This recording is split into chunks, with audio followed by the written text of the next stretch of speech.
अस्सलामुअलैकुम मेरे प्यारे प्यारे साथियों। तो आज का मौजू जो मैं लेके चलना चाहता हूँ वो जो पीजीसी में मसला क्रिएट हुआ है। मसला तो सारी उम्मत मुस्लिमा का है, लेकिन फ़िलहाल हम एक तरफ उसको रखते हैं क्योंकि अब काफ़ी अवाम उसकी तरफ रुजू कर चुकी है। हमारा मसला ये है कि इन चीज़ों में जो सवालात उठ रहे हैं उनके जवाबात ढूँढना और जो मसले क्रिएट हुए हैं उनका हल कैसे किया जाए, इस मसले पर गौर व फ़िक्र करना। तो मैंने एक लिस्ट तैयार की है जिसमें हमने वो तमाम मसले जो हो रहे हैं एक छोटी सी वीडियो में कवर करेंगे, ताकि अवाम को क्या करना चाहिए, ताकि पब्लिक अवाम को क्या करना चाहिए ताकि पुलिस वाले उनकी बात सुने, और पुलिस वालों को क्या करना चाहिए कि वो अवाम की बात सुने और उस पर अमल करें। मुतालबा अवाम का ये है कि जो जिसने ये गुनाह किया है उसको सज़ा दी जाए। उसकी तरफ भी आएंगे, शुरू से लेकर आखिरी मसले तक देखते हैं। मसला नंबर एक, ये असल वाक़या है कि नहीं। अब इस वाक़े की दो सूरतें हैं। पीजीसी कैंपस के जो उस्तादज़ा और जो स्टाफ है, जो उनके मेंबर्स हैं, वो कह रहे हैं ऐसा कुछ मसला हुआ ही नहीं। दूसरी तरफ जो उनके स्टूडेंट्स हैं वो कह रहे हैं मसला क्रिएट हुआ है। मसला आप लोगों को पता है सारा, टाइम वेस्ट नहीं करूँगा। तो अब इन दोनों सूरतों का हल कैसे निकाला जाए, कि पता कैसे चले। अब पता इस तरह चलेगा कि अब पीजीसी कैंपस वाले वो सीसीटीवी कैमरास की रिकॉर्डिंग दिखाएं जो सीढ़ी बेसमेंट में सीढ़ियों के ऊपर पड़ रहे थे, कि वहाँ से कोई आया है, या लिफ्ट पे जो सीसीटीवी कैमरा लगा है उसकी रिकॉर्डिंग दिखाएं पब्लिक को, बाकायदा तौर पर पब्लिक को दिखाइए, पुलिस को नहीं, पब्लिक को दिखाइए। तब ये मामला ठंडा हो सकता है। लेकिन इस तरह की कोई वीडियो सामने नहीं आई। वो कह रहे हैं कैमरास ख़राब थे, जो भी मसला है, ऐसा वैसे हुआ नहीं कभी कि पीजीसी कैंपस के कैमरास ख़राब हो। लेकिन मान लेते हैं कैमरास ख़राब है, लेकिन फिर इसका हल नहीं निकलेगा। कैमरास ख़राब, बच्चे, वो आप लोग तो अपने कैंपस को वो लोग बचाने के लिए ये बात कर देंगे, लेकिन बच्चे जो उस कैंपस के अपने मुंह से कह रहे हैं कि हमने आवाज़ सुनी, वो जो वीडियो सामने आ रही हैं कि वो बच्चे उसको लेके जा रहे हैं हॉस्पिटल में, वो कह उनके घर वालों का बयान आया कि वो गिरी हैं सीढ़ियों से। तो सीढ़ियों से गिरने से पाँव पे, वो कहते हैं पाँव पे चोट लगी है। तो पाँव पे चोट लगी है तो वीडियो में बकायदा देखा जा रहा है कि वो अपने आप को लिपटी हुई है, वो अपने आप को ऐसे करके ना, तो अपने आप को इस तरह करके उसने रखा हुआ है जब वो हॉस्पिटल पहुंची है। और ऊपर से ये भी सुनने में बात आई है कि हॉस्पिटल का जो डोनेशन सारी जाती है ना, वो पीजीसी के हेड से जाती है, और दुनिया न्यूज़ का मालिक भी वही है। और भी कई सिचुएशन आ जाती हैं इनमें, तो इनको रखते हैं साइड पे। अब इसका हल एक ही है कि आपको वो कैमरे की रिकॉर्डिंग दिखाई चाहिए। ये पुलिस वालों से भी गुजारिश है कि वो बस उन कैमरों की रिकॉर्डिंग जिस टाइम का वो ये वाकया उस टाइम की दिखा दें, तो ये मामला ख़त्म हो जाएगा। अब दूसरी बात आती है कि ये कह रहे हैं, ये बात मामला मिला कि ये गार्ड का काम नहीं है, किसी बड़ी शख्सियत का काम है जिसके गुनाह को छुपाने के लिए ये सारा गार्ड पे डाल दिया गया। लेकिन जो पीजीसी कैंपस की बच्चों ने कहा है ना, उनके बकौल ये तो सारी बातें निकली ना, उनके बकौल ये गार्ड का ही काम है जिसका नाम ओन बताया जा रहा है। अब सच्चाई क्या है, ये जब कैमरे की रिकॉर्डिंग आएगी तो उसमें साफ़ हो जाएगी। और ये एहतजाज जो कर रहे हैं, ये कैमरे की रिकॉर्डिंग दिखाएंगे तो ख़त्म होगा, वरना नहीं होगा। दूसरे नंबर पे हमारे पास आती है लोग क्या गलत कर रहे हैं और पुलिस वाले क्या गलत कर रहे हैं। पहले लोगों की तरफ आ जाते हैं। ये गुलबर्ग कैंपस है जिसमें ये वाक़या पेश आया। मेरी ज़ाती राय के मुताबिक इनको ये नहीं करना चाहिए, मतलब कि तोड़ फोड़ की है गुलबर्ग कैंपस सिर्फ करनी चाहिए थी, अगर करनी भी थी। वैसे तो जहालियत है, वो सिर्फ ट्रैफिक जाम करते तो खुद ही हुकूमत को पता लग जाना था कि कुछ, लेकिन इन्होंने तोड़ फोड़ की। ठीक है, माना गुलबर्ग कैंपस को करती जिधर ये वाकया पेश आया, तोड़ दिया। अब कल की न्यूज़ आ रही है कि गुजरात लाहौर के कितने 20 से ज़्यादा कैंपस तोड़ दिए हैं मतलब कि उनको ये आई थी वीडियो लालपुर कैंपस की। कल लालपुर कैंपस तोड़ दिया इन्होंने। अब बच्चे और तकरीबन हर कॉलेज को छुट्टी दे दी इन्होंने 2 दिन की। इनको चाहिए था कि पुरअमन एहतजाज करते, प्रोटेस्ट करते ज़रूर, लेकिन पुरअमन प्रोटेस्ट करते, सड़कों पे निकलते ज़रूर, लेकिन ये तोड़ फोड़ जो की है ना दूसरे कैंपसेस में, वो गलत है। उनका कोई कसूर नहीं, कसूर सिर्फ उस कैंपस में किसी का। अगर वो नहीं आवाज़ उठा रहे हैं, पुलिस वालों को चाहिए कि इस टाइम इस मामला पे कंट्रोल करें। और जो पुलिस वालों की जो नाकामियाँ हैं, जो गलतियाँ हैं, उस पर बात कर लेते हैं। पुलिस वालों को इस टाइम बच्चों का साथ देना चाहिए, उनकी बात सुननी चाहिए और वो जैसा कहते हैं उनको करना चाहिए।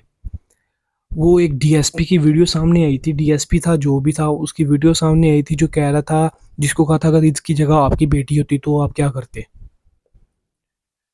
उसने कहा कि मेरी बेटी इतनी सस्ती नहीं है। जैसे ही उसने ये बात की, या यकीन माने दिल को ऐसा दुख हुआ कि जैसा इससे पहले कभी महसूस नहीं हुआ। ये बहुत बहुत नेगेटिव पॉइंट है ये इस पुलिस को, उसको शर्म आनी चाहिए जिसने ये बात की है। दूसरे नंबर पे बात आती है कि उसने कहा है कि इतनी बच्चियां इकट्ठी हैं, कहीं कोई नया कारनामा ना डल जाए। उसको शर्म नहीं आई, ये बात शर्म नहीं आई उस बंदे को ये कहते हुए। उसके बाद अब बात का निचोड़ ये है कि यही कुछ सवालात थे कि उसके ये उसके साथ ये हुआ है कि नहीं, ये मैंने आपको बता दिया। जैसे सीसीटीवी कैमरा की रिकॉर्डिंग आएगी, ये सारा मामला उसी दिन बैठेगा जिस दिन सीसीटीवी कैमरा की रिकॉर्डिंग आएगी। और अब हम आते हैं इस मसले के, अगर बिलफर्ज वो कैमरे में आ गया, उसके बाद उसका क्या किया जाए। अगर वो ना आया तो फिर क्या होगा। ये अब एहतजाज जो किया बच्चों ने, जो अपना टाइम ज़ाया किया, उसके दो नतीजे निकलने हैं और सज़ा तो होनी है। या तो उस बंदे को सज़ा होगी जिसने ये हरकत की है, या तो उस बंदे को सज़ा होगी जिसने ये इंतशार फैलाया, बहतान लगाया कि उसने ज़ना किया। अब इस्लामिक पॉइंट ऑफ व्यू से इसकी सज़ा बनती है। मैं कहता हूँ कि जो बच्चे एहतजाज कर रहे हैं, अगर उन तक मेरी वीडियो पहुँचती है तो वो मुतालबा करें कि हमें इस्लाम के मुताबिक सज़ा चाहिए। अब इस्लाम के मुताबिक क्या सज़ा है, जो फर्स्ट ईयर सेकंड ईयर के बच्चे होंगे उनको तो पता होगा कि इस्लामिक पॉइंट ऑफ व्यू से हमारी किताब में भी है कि क्या सज़ा है। अगर वो गार्ड जिसने किया है वो शादीशुदा है, तो उसको ज़मीन में आधा गाड़ के, उसको पत्थर मार के उसको मार देना चाहिए। ये चौंक में ऐसा काम करें, मैं इस बात की कसम खाने के लिए तैयार हूँ, जो भी पूरे पाकिस्तान में ऐसी हरकत करने का सोचेगा, उसके ज़हन में उसी टाइम वो सज़ा आएगी, रोज़ से पीछे हट जाएगा। ये कुछ इस्लाम के मुताबिक सज़ाएं रख दें, आपके पाकिस्तान से जुर्म ना होने के बराबर हो जाएगा। लोग 100 बार सोचेंगे जुर्म करने के लिए। अब दूसरी बात, उसको अगर वो शादीशुदा नहीं है तो उसको 100 कोड़े मारे जाएं। अब आपको बता दूं कि आजकल ऐसा जिस्म नहीं है कि 100 कोड़े बर्दाश्त करे, बंदा 70-80 कोड़ों में ही मर जाता है। बिलफर्ज उसने 100 कोड़े बर्दाश्त कर भी लिए तो दोबारा बंदा खड़े होने जितनी हालत में नहीं रहता सारी ज़िंदगी। उसका मांस ऊपर वाला रह जाता है, नीचे वाली बॉडी उसकी चूर चूर हो जाती है। और दूसरी तरफ आए, ये तो होगी ना उसकी सज़ा, अगर उसने ये किया है तो ये मिलनी ही चाहिए। जब तक ये सज़ा नहीं मिलेगी स्टूडेंट ने चुप नहीं होना। दूसरी तरफ अगर बिलफर्ज उसने ये नहीं किया तो ये जो आवाज़ उठाई गई है, ये जो इंतशार फैलाया गया, ये जिसके थ्रू फैलाया गया है, जिसने ये इंतशार फैलाने की कोशिश की है, जो इसमें शामिल है, उसने बहतान लगाया उस पर कि उसने ज़ना किया, और ये बात साबित हुई है कि उसने बहतान लगाया, तो उसको 80 कोड़े मारे जाएं। अब दो सूरतें आ गई हैं। अब इन दोनों के अलावा तीसरी सूरत कोई नहीं है, क्योंकि यहाँ तो इंतशार फैलाया गया है, यहाँ ये वाक़या हुआ है। जहाँ तक मेरा ख्याल है ये वाक़या हुआ है। अब इन चीज़ों को रखें साइड पे। अब इस टाइम लोगों को क्या करना चाहिए, लोगों को करना चाहिए पूरा अमन एहतजाज करें। तोड़ फोड़ कर दी है गुलबर्ग कैंपस में, उनको पता लग गया स्टूडेंट निकले हैं बाहर, आपकी आवाज़ पहुंच गई है, हर अदारे तक पहुंच गई है।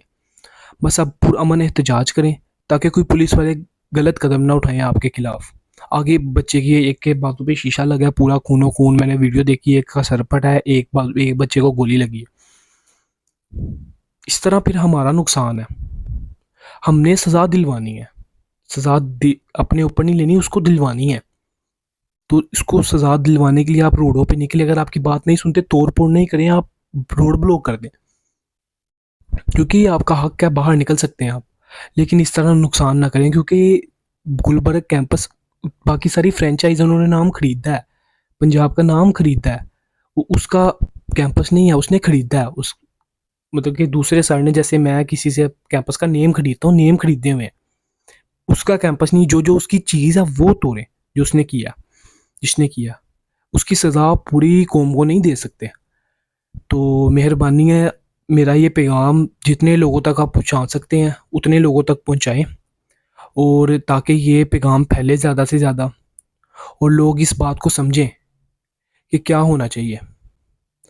और ज़्यादा से ज़्यादा इस वीडियो को शेयर करें, ज़्यादा से ज़्यादा, ना लाइक ना कुछ नहीं मांग रहा, सिर्फ ज़्यादा से ज़्यादा शेयर करें ताकि ज़्यादा से ज़्यादा लोगों तक ये वीडियो जाए, और वो जो ये गलत काम में कर रहे हैं उससे पीछे हो, और जो सज़ाएं मैंने बताई हैं वो उनके तक पहुँचे, और वो उसमें आवाज़ बुलंद करें कि उनको ये सज़ा मिलनी चाहिए। और अब चाहिए ये कि हुकूमत को हर कॉलेज में एक एंटी हरासमेंट कमेटी बनाए, ताकि उसमें बच्चे हों, टीचर्स नहीं, बच्चे खुद हों, ताकि आइंदा इन इस तरह के मामलात से हमारी जान छूट सके और हम महफूज हो सकें। और दूसरे नंबर पे, अगर ये मामला इस तरह चला गया तो आज कोई तो कल कोई, कल कोई, इस तरह 100 मामलात होंगे।